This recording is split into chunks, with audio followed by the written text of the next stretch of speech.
So we talk a lot about using the warm-up as a living movement screen.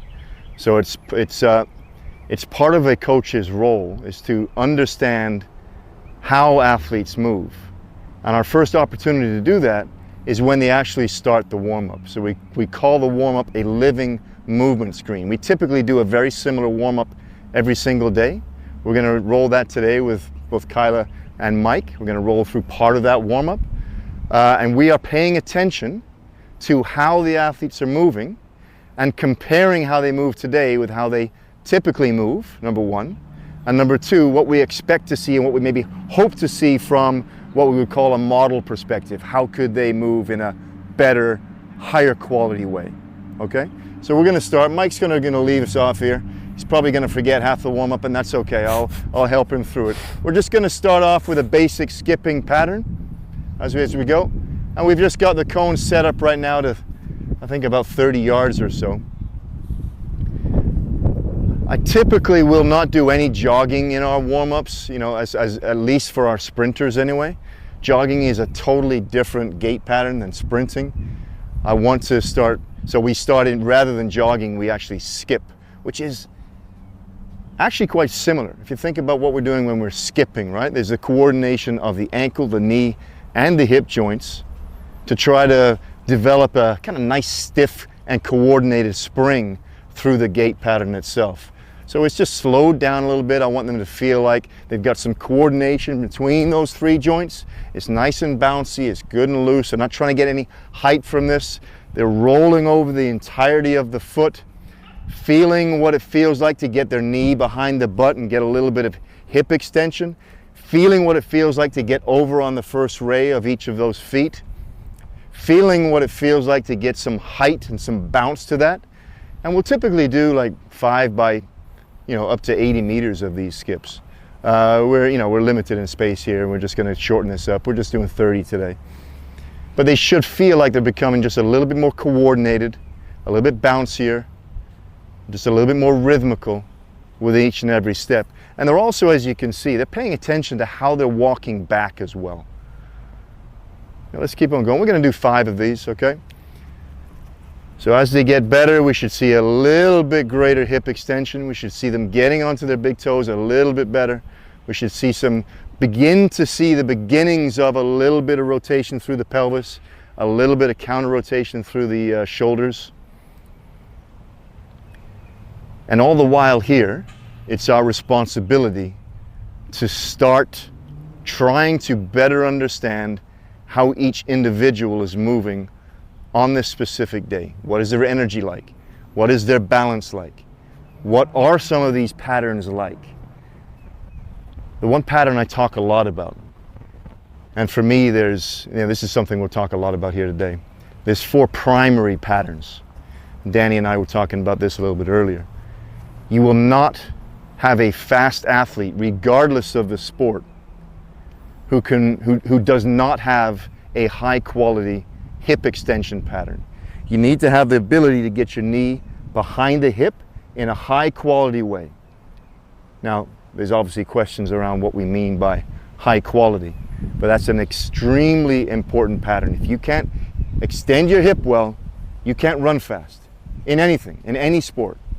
If you're a marathon runner and you can't extend your hip well, you're not going to be a very good marathon runner. And it's the same with every other sport and every other event.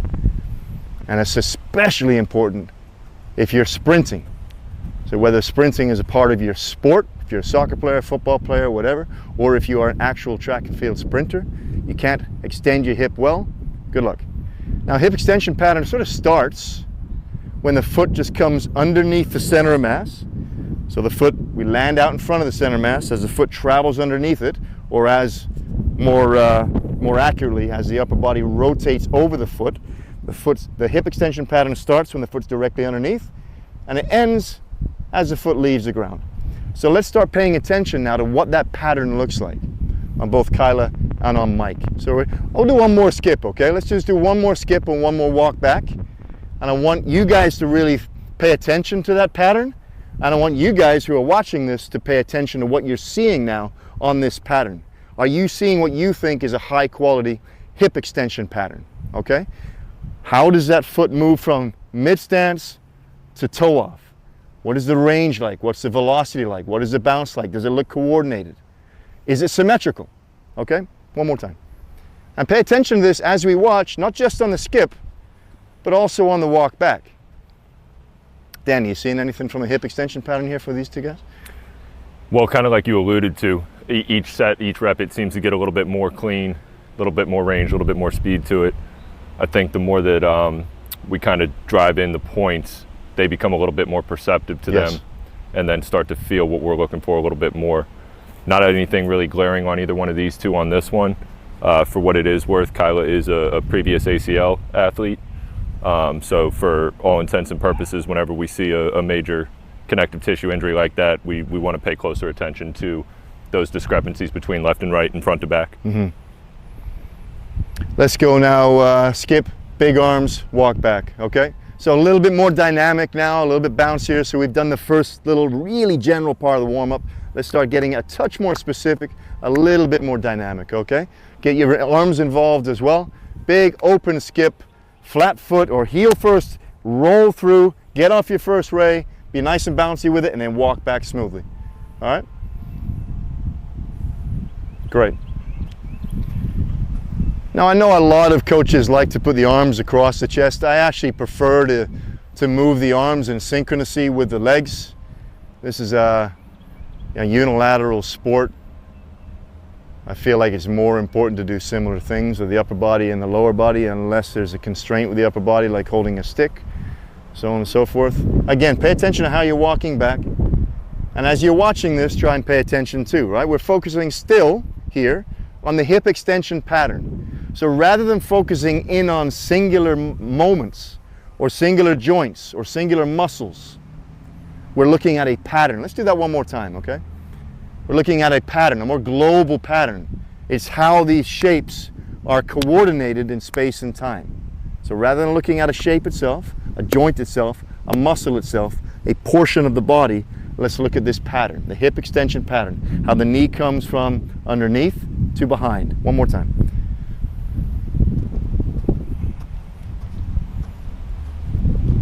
And one thing I can see from Kyla, right? So Kyla's got a little bit more amortization at the knee. She likes to sit down a little bit.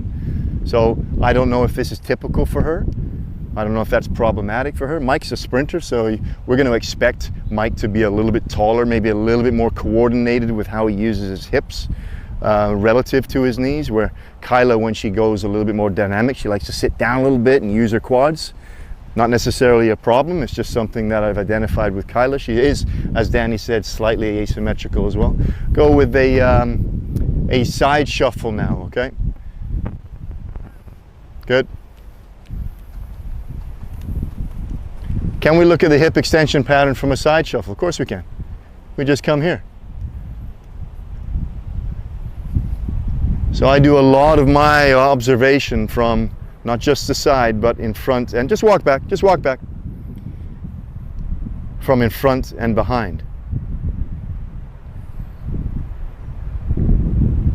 So when they're doing their side shuffle, I can still look at the hip extension moment. Are they just sitting down?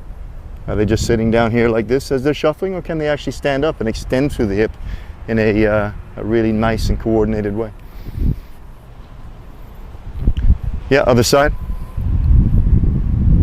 As with everything, I'm looking for a really, really tight and strong and stiff ankle and foot interaction with the ground, which is one of our other patterns or other primary patterns. So let's go through those actually, Danny.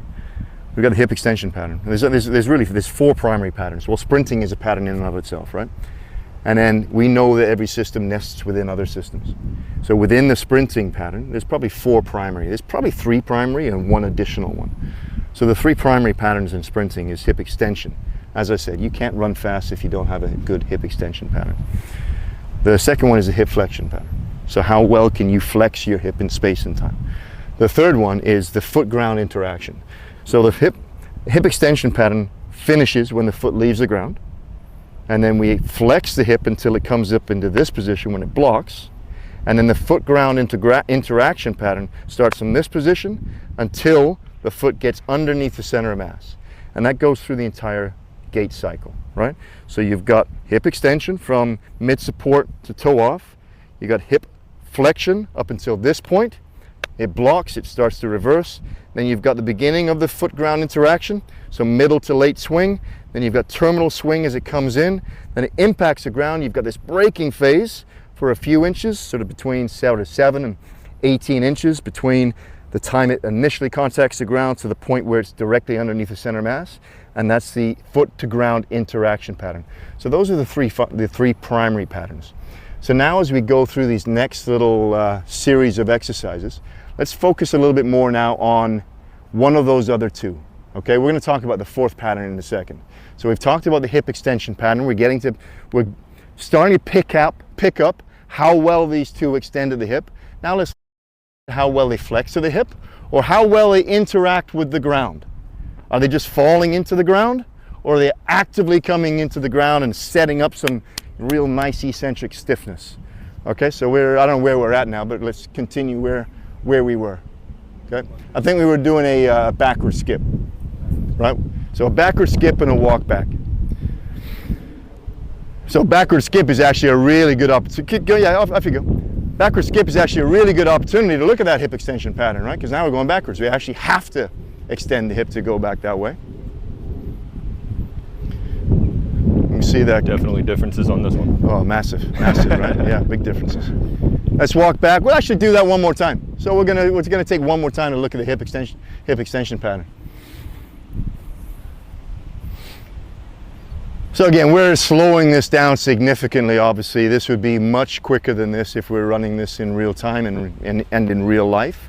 But the point is that my role as a coach, Danny's role as a coach, as we're coaching these athletes, is to pay attention. It's not to stand on the side and drink a coffee and have a conversation. It's to pay attention. This is our first opportunity. Yeah, off we go. Our first opportunity to learn a little bit more about how the athletes, the players that we're coaching, move. And thus our first opportunity to start putting together our ideas about the things that we can do to help them move better. And then walk back. In most cases, Danny, tell me if you think I am incorrect here, but a better mover is a healthier player and a higher performing player. Agreed? 100%. Yeah.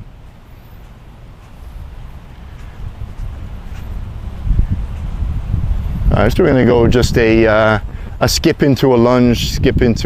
We're going to keep this fairly basic, but remember the three primary patterns here. So yeah, just continue. Skip lunge, hip extension pattern, foot to ground interaction pattern, hip flexion pattern. So start paying attention to what these patterns look like. Don't zero in too much here. Just think about it globally. Does it look good? Does it look bad? If it looks good, well, what looks good about it? If it looks bad, well, specifically, what looks bad about it? And we can talk a little bit later about what are the things that we use to define the difference between a good pattern and a bad pattern. Great, nice. And then just walk back normally. And as we come back this way, we'll do a karaoke, okay? So the fourth pattern, I did allude to 4 primary patterns. There's 3 primary: hip extension, hip flexion, foot to ground interaction. The fourth one, and I don't want you to get overly focused on this, the fourth pattern is the least important, and it's the pattern we know the least about. But I think it's important. I think we're still learning a lot about it. I think it's important that we continue to learn more about it and understand a little bit more about it and how to affect it and how to use it in training. But for sure, for most athletes, most of the time, it's the least important. But because it's the newest, it's kind of the sexiest, and it's the pattern that a lot of people just focus in on, almost to the exclusion of some of the other ones. And this pattern is called the spinal engine pattern. It's essentially not just how the spine moves. We know that, for example, the hips oscillate and undulate. We know the shoulders oscillate and undulate, and the spine moves in connection of those two things, right? There's counter movement at the shoulders and movement at the hip.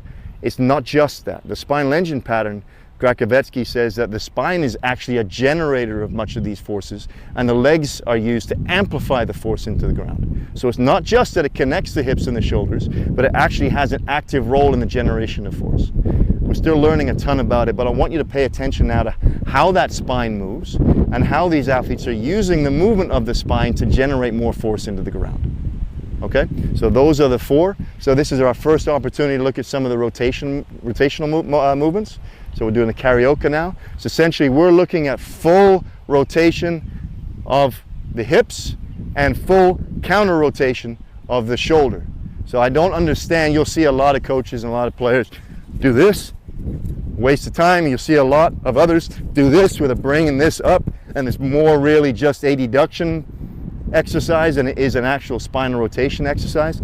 Think about the purpose of everything that we do. Here we're looking for this large, big rotation at the pelvis and a big and large, smooth counter rotation at the shoulders, and paying attention to how the spine moves in space and time through that. Danny, if you've got anything to add on any of this, please jump in. All right, off we go. Again, we're looking at a nice flat foot contact, paying attention to how the foot interacts with the ground. And we're paying attention to how it rotates, like how the pelvis rotates. Does it block here? Are they unable to rotate it coming this way? Oh, okay, going this way, not able to this way. Come on back. And are they better on one side than they are on the other?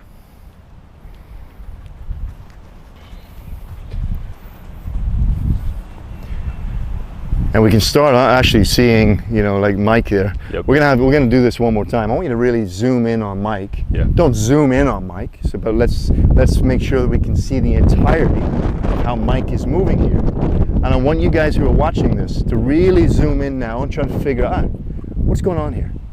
Is this what I would consider a good spinal engine pattern? Does he have nice rotation at the hips and nice counter rotation at the shoulders? All right, off we go one more time.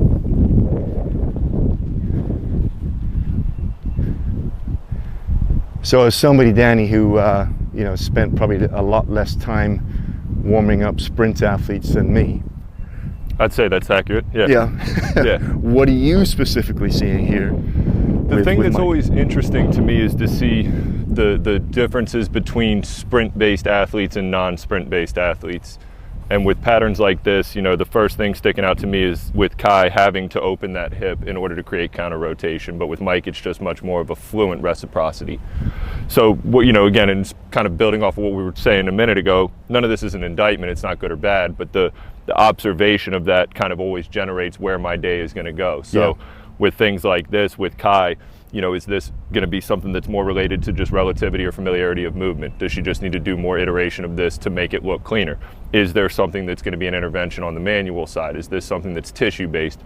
But with all things being equal, it's just a really fascinating thing for me to observe from somebody who has a high history or volume of being a sprinter, and then somebody who's done it in the past and certainly been a high-level athlete, but getting outside of that world for some time now makes this look and feel a little bit more unfamiliar to you. So how long do we need to continue these iterations to kind of build these patterns back? Because we know that they're there.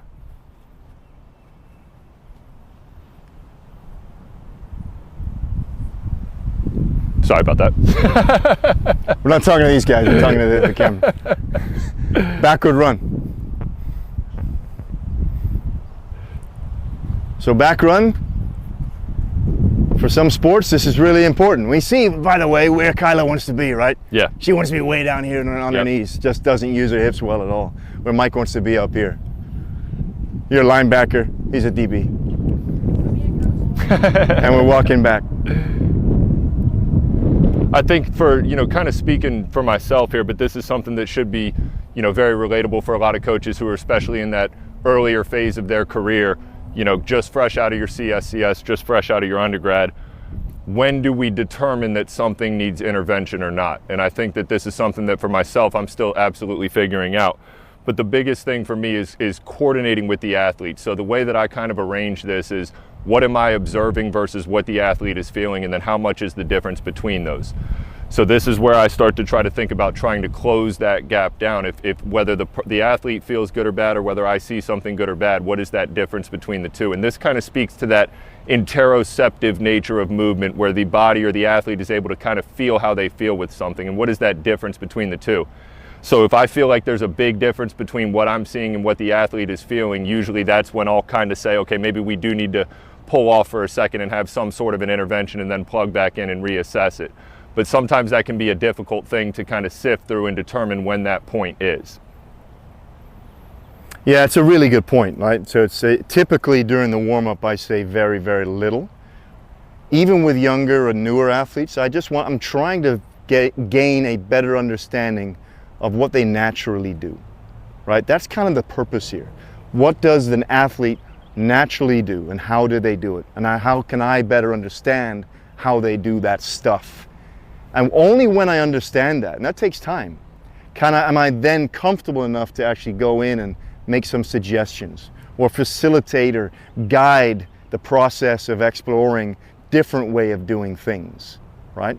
So that's a very important point you made there. Like we see far too often that coaches are taking a warm-up or leading athletes through something, and they have something to say after every single repetition of every single thing. Yeah.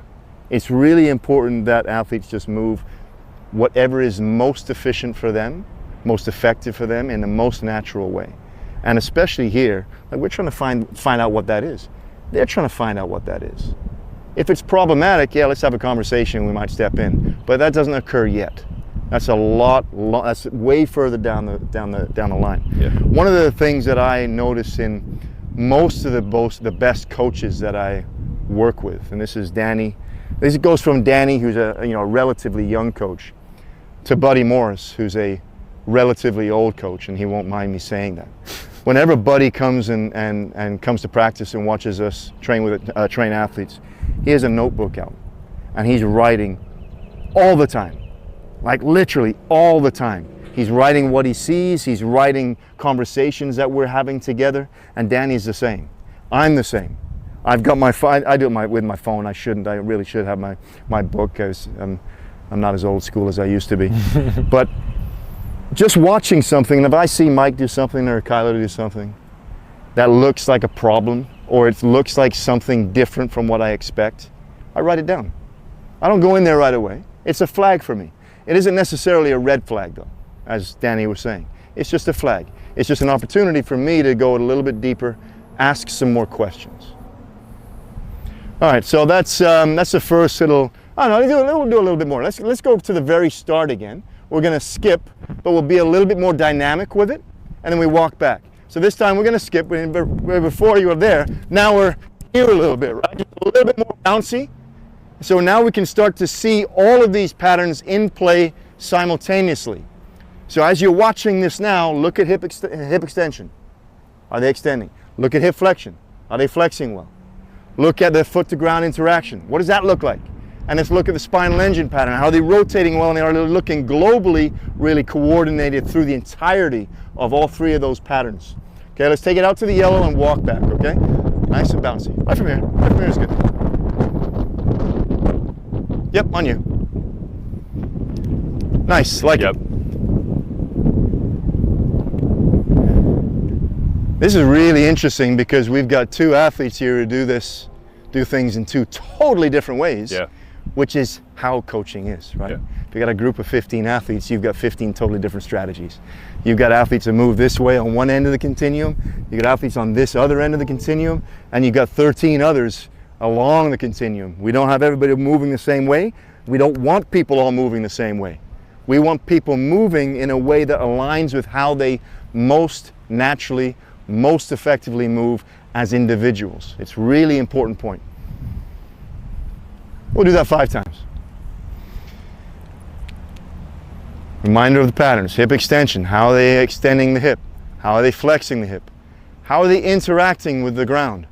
Are they applying enough force at the first point of contact with the ground to give them enough stiffness through contact where they don't over-amortize through the knee and then just drop down here and then have to extend a little bit more off the backside to try to find more propulsion.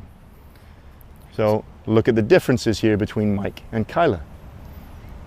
Well, I think it's interesting seeing it come back around because, and even though they're different athletes with different backgrounds, these are two athletes that are very well trained and very attuned with what they're doing. So I think even just kind of hearing what we're discussing as they're going through this, we can start to see some of these things become a little bit more evident and applied. Absolutely.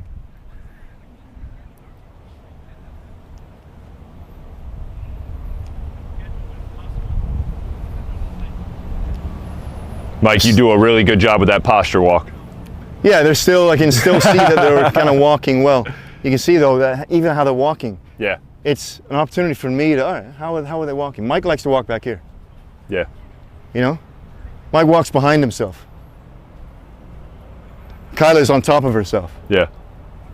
This is a problem for Mike, by the way, when he sprints. Because he sprints the exact same way. So you're walking and you're back here, you're not here. And that's how you sprint. Remember, we've talked about that. He ends up actually sprinting, and it's difficult for him to get his center mass on top of his thighs, and therefore get his foot directly underneath his center mass, or close to directly underneath his center mass.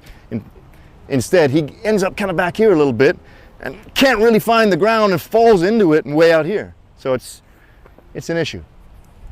And it's going to lead to more hamstring problems, by the way. Our question then is why? Yeah. Why does that exist? How can we improve it? Nice, good work. Feet look good on both sides. Yep, Starting to get a little bit more pop off the ground. yep. Yeah. It's also like when they're walking, it's just, and I've said this already, it's really important for a coach and for you guys to vary your point of view. Move around them. Don't just sort of stay by the side and just watch like this. We see only then one, degree of kind of observation. Always be moving. Yep, keep going. Come from behind, come from the front, go from the side. And especially when they're walking, there's so much that we can tell from just how they walk.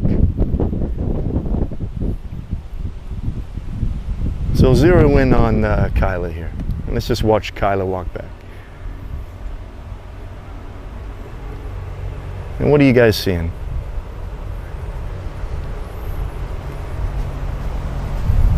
And then once you understand kind of what you're seeing, how does that potentially inform this type of stuff that you're going to do with her? One more.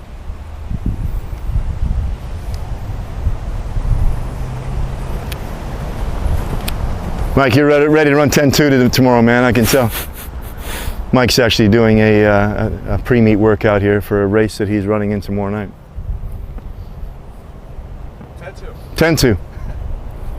Yeah, it's going to be a really, really strong tailwind. Time to be an athlete. I hope so. 9.0. So take a quick break. So I just want to remind you guys of the three primary patterns and the fourth pattern. Hip extension. You've got to be able to extend your hip well. If you can't, problematic. No chance you can run fast if you don't have good hip extension, meaning you're extending through the hip, not just through lumbar. Lumbar extension is important. You've got to be able to extend through the hip though. Number two is from that point to this point, hip flexion. What does that pattern look like? Not quite as important as the hip extension pattern. Obviously they're connected. They're really connected. All of these patterns are connected.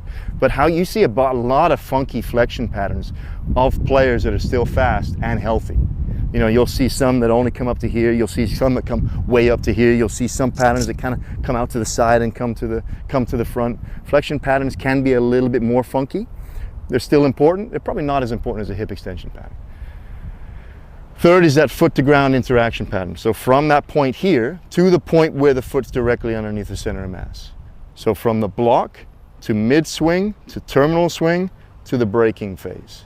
That is a key pattern. It's probably the low-hanging fruit for every single team sport athlete I've ever seen. And every team sport coach that I consult with is how these athletes interact with the ground. Most of them over planiflex at touchdown and over planiflex at toe off. They've been taught for years to be on their toes, up here. So you end up with this prancing gait pattern that just comes into the ground with no force at all, over amortizes through everything, and it ends up really long on the backside, big backside swing, no front side lift, and a long horizontal pattern that just crashes into the ground. So this, just from a technical perspective, that is probably our primary means to affect the quality of movement from a coordinative, technical perspective. All of the other patterns are primarily improved through capacity. So through more force or better, more effective force, more velocity, more or better range, more or better control, more or better repeatability. So this is how we define the quality of a pattern. Can you do that pattern with force? Can you do it with velocity? Can you do it through range? Can you control it through range at the velocity and the force that is required? And can you repeat it as the task, the event, or the sport requires? So think about now, as these two athletes do a few runs. So we're gonna take it, we'll do the run, we'll just do it 30 meters. We'll just kind of, almost like a dribble-ish run. Mike will do a demo for you. I promise we won't give you anything that'll make you look silly. Okay? So let's look at these patterns. We got 3 primaries plus the spinal engine pattern. And now we're looking at, can they do the pattern with force, velocity, range, control, and can they repeat it? Okay? So there's 5 ways now for us to judge the quality of this pattern as well. Okay, so Mike's gonna start off, he's just gonna kind of just do a easy, dribbly, over the calf stride. Off we go.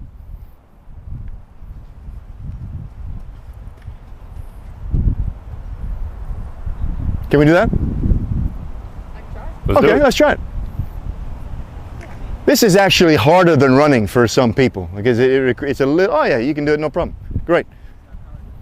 There's the plantar flexion you were Yeah, saying. so there's Yep. the plantar flexion right away, right? Yep. So the foot to ground interaction pattern, that isn't going to really be affected too much by affecting or impacting her capacity. It's more of a technical problem. Here's an opportunity now for us to go in and actually speak to Kyla about that, right? Yeah, here you go. Go ahead, no, go ahead, talk to her. So just think about pulling the toe up a little bit, trying to be a little bit stiffer as your foot is contacting the ground, and then maintain that stiffness as the hip is passing over the ankle. Like your foot? Yes. Same again, don't do anything different, just do exactly the same. Great. There you go, Kai. So we can see how Mike extends his hip pretty well. Kyla, not so much. Yeah. Mostly hip flexion, so she biases towards hip flexion.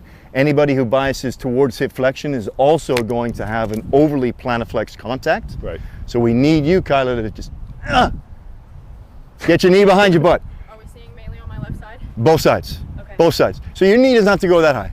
Okay. Just bring your knee just down to about this, sorry, Mike. Mid-level? About mid-level. But just feel your foot travel behind your butt. Okay? As Kelly Starrett and I, we started this thing a few years ago called knee behind butt guy. You know, you got the knees over toes guy. Knee behind butt guy is more important than knees over toes guy. Get your knee behind your butt. Let's see some hip extension. So it's really now zeroing in on some of the things that we can do from a coordinative perspective to try to improve Kyla's sprinting. But in fact, technically, that looked way better, right? She was actually able to extend her hip there. Much better. How did it feel? It was great. It felt better. It felt like I was depending less because remember I have that adductor issue. Mm-hmm. So it felt like I was depending on that less to drive through. Interesting. Great. I feel a lot of weakness when I'm into full hip flexion and Yeah. my toe off. Yeah, you know, as I said, hip flexion isn't as important as hip extension. We need to be able to extend to the hip. Let's start with each one of these. Let's just push it a little bit more horizontally. Think about just going a smidgen more faster. Okay, just more faster, more fast. Okay, and we'll do about 5 or 6 of them. Okay, again, we're watching those 4 patterns and the 5 ways in which we can, from a qualitative perspective, impact those patterns. Off we go. Is it a force, velocity, control, range, or repeatability? You know, I thought that was interesting feedback from Kyla after the previous rep there, where we were looking at hip extension, but she was mentioning hip flexion. Right. And so I thought that was just kind of a good little indication of both the differences between what the coaches are observing versus what the athletes are feeling. Right. And then how these patterns, these primary patterns, are inextricably related to one another. Yeah, great point. in a very basic sense, we can see a lot of the things that the athletes cannot see, but they can feel all the things that we cannot feel. Great. Really good.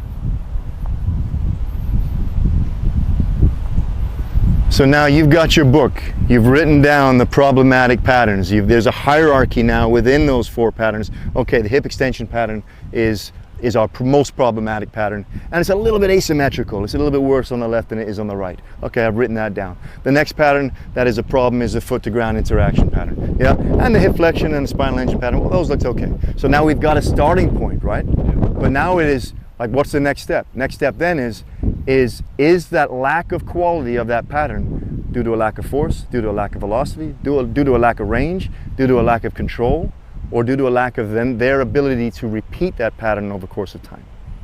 And that's the next step. And that's when we now can build this multifactorial prescriptive training model, where the stuff that we see here in the actual task in which we're training them to become better at can impact all of the things that we do, from their warm-up, through their prehab, through their rehab, through the types of stuff that they do in their sports medicine element, to their homework, to the weight room, to everything. Every single thing is impacted by us trying to improve the quality of how they move. That's our jobs. That makes sense? Absolutely. So from a very general perspective, this course is called Fast Fascia. I'm talking about the fast part of this, and Danny is talking about the fascia part of it. So we've talked much about that fast stuff so far, and we're doing this together because we have very, very similar ways of looking at the world, very, very similar ways of looking at movement and the quality of movement. And essentially we're looking at things through a systems framework, right? Where the connections between things are much more important than the things themselves. So we've been talking about these patterns, right? The way shapes connect in space and time. What does that sound like to you? It kind of sounds like to me the way that muscles connect in shapes and time. Kind of like fascially, or muscle groups or whatever. Like there's a lot of similarities here. A big alignment with the way in which I look at trying to improve movement through improving these patterns, with the way in which Danny has been looking at movement in his perspective over the course of the last few years. So I've just asked Danny here briefly to talk about this from a fascial perspective, like linking what we've talked about so far with the rest of the course and the importance of fascia. I think to kind of start off real quick, speaking from my own experience and my own development as a coach, I had a really different upbringing in this field than what we would see from the contemporary strength and conditioning coach. So ironically enough, sprinting is something that for me is still very amateur, and it's still moving much faster than I'm able to observe at a high level. So with that being said, where I have found application with a lot of the fascial concepts as it relates to sprinting is to not get lost in some of the minutia, and not to look at things under this microscope and think that the degree of supination or pronation is going to dramatically change the outcome of the sprint pattern. It may be one component that we have identified as being deficient or not performing up to par, but then it still has to correlate and relate and coordinate to the remainder of the body. So I think where we kind of get lost in this discussion surrounding the fascial-based training and the fascial-based movement concepts is we look to attach it as almost a tagline or a descriptor of who somebody is or what something is. And I think that we need to kind of pull back on that a little bit.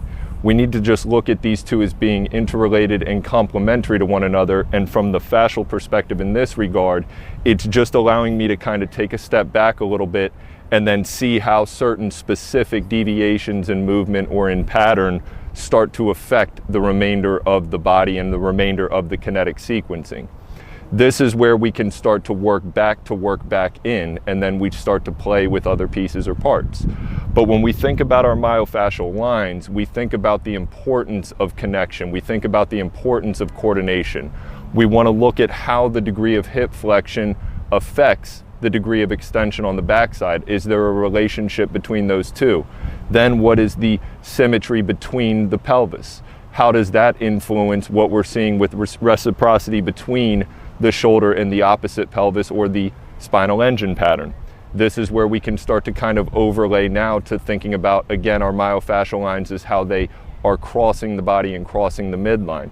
So bringing that all back around, there's an inherent reciprocity in exchange with movement, with pattern, with shapes. It's going to be something that is going to be unique to the athlete's background, training history, and injury history. And we are looking, especially those of us who are on the amateur side with some of these things, how does X affect Y, and then what does this intervention or this cue or this instruction do to that relationship? Then we can evaluate it based off of our qualitative analysis and how we define those things, and then we can back it with our objective or our quantitative measures.